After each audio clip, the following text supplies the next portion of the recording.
क्या ईसाई धर्मांतरण पैसे और लालच से होता है? सच सामने लाने वाली तर्कपूर्ण बात।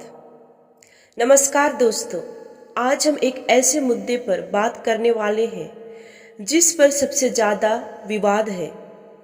क्या ईसाई लोगों को पैसे देकर, लालच देकर या धोखे से धर्मांतरण कराते हैं?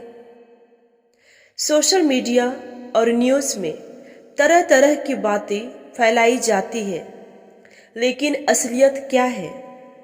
आज हम सबूत, इतिहास, समाज और संविधान के आधार पर इस सवाल का जवाब देंगे।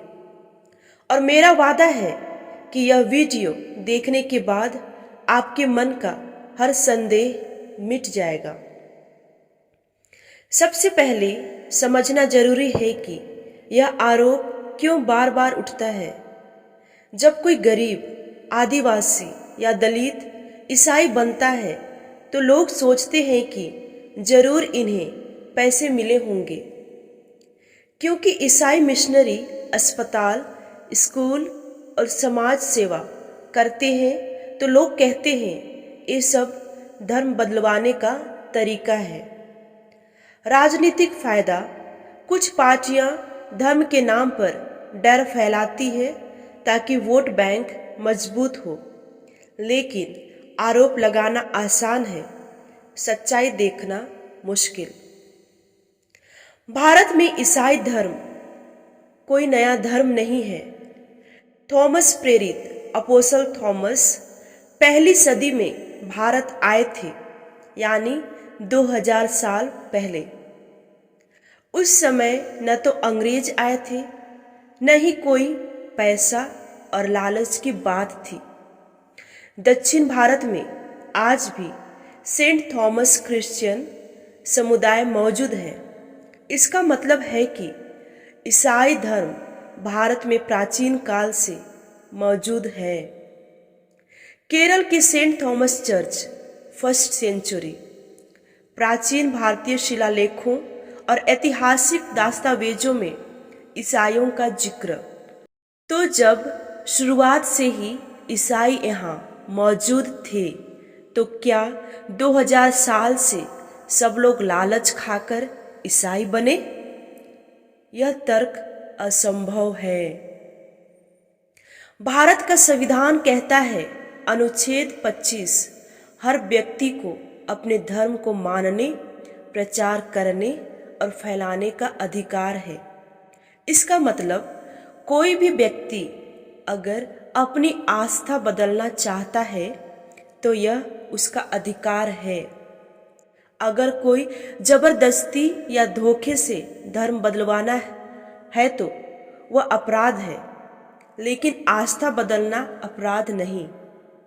सुप्रीम कोर्ट का फैसला 1977 reverend Stanislaus versus state of MP। धर्म प्रचार करना अधिकार है, लेकिन किसी को जबरदस्ती धर्मांतरण कराना अधिकार नहीं है। यानी कानून साफ कहता है कि स्वेच्छा से धर्म बदलना पूरी तरह वैध है। ईसाई बनने वाले ज्यादातर लोग कौन हैं? आदिवासी, दलित, गरीब और हाशिए पर खड़े लोग। क्यों? क्योंकि उन्हें समाज में बराबरी, सम्मान और इंसानियत की तलाश थी। हिंदू समाज में छुआछूत, ऊंच नीच और जाति भेद आज भी मौजूद है। जब ये लोग चर्च में जाते हैं तो वहाँ उन्हें भाई बहन की तरह बराबरी मिलती है। तो क्या ये लोग पैसे के लिए आए या इंसानियत और बराबरी के लिए आए? डॉक्टर भीमराव अंबेडकर ने कहा था, मैं हिंदू के रूप में पैदा हुआ हूँ, लेकिन हिंदू के रूप में मरूंगा नहीं, क्योंकि जातिवाद से उन्हें तंग आ चुकी थी। बाद में उन्होंने बौद्ध धर्म अपनाया। इसी तरह कई दलित और आदिवासी ईसाई धर्म अपनाते हैं, क्योंकि वहाँ उन्हें आत्मसम्मान और समानता मिलती है। ईसाई मिशनरी स्कूल, अस्पताल, समाज सेवा क्यों करते हैं? बाइबल सिखाती है, भूखे को भोजन दो, बीमार की सेवा करो, गरीब की मदद करो। ये सेवा धर्मांतरण का साधन नहीं बल्कि आस्था का कर्तव्य है। लाखों लोग ईसाई अस्पताल में इलाज करवाते हैं, क्या सब ईसाई बन गए? लाखों बच्चे ईसाई स्कूल में पढ़ते हैं, क्या सब धर्म बदल गए? साफ है कि सेवा ही उद्देश्य है, धर्मांतरण नहीं। बाइबल कहती है जहाँ सत्य है वहाँ स्वतंत्रता है। यूहन्ना अध्याय 8 पद संख्या 32। परमेश्वर दबाव नहीं डालते, वे प्रेम और सच्चाई से बुलाते हैं। इसका मतलब है कि ईसाई धर्म कभी भी दबाव या लालच से धर्मांतरण का समर्थन नहीं करता। अगर धर्मांतरण पैसे से होता तो करोड़पति और अमीर लोग क्यों धर्म नहीं बदलते?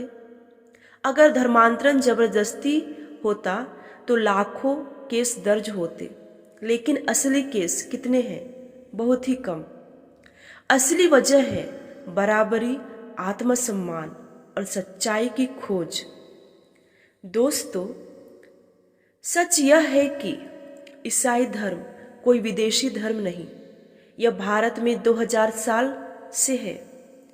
ईसाई धर्म का आधार है प्रेम, सेवा और समानता। धर्मांतरण अगर होता है तो वह स्वेच्छा और आस्था का विषय है, पैसे का नहीं। इसलिए जब अगली बार कोई कहे कि ईसाई लालच देकर धर्मांतरण करते हैं तो आप तर्क, इतिहास और संविधान के आधार पर सच्चाई बता सकते हैं। याद रखिए, सच्चाई हमेशा अफवाह से बड़ी होती है।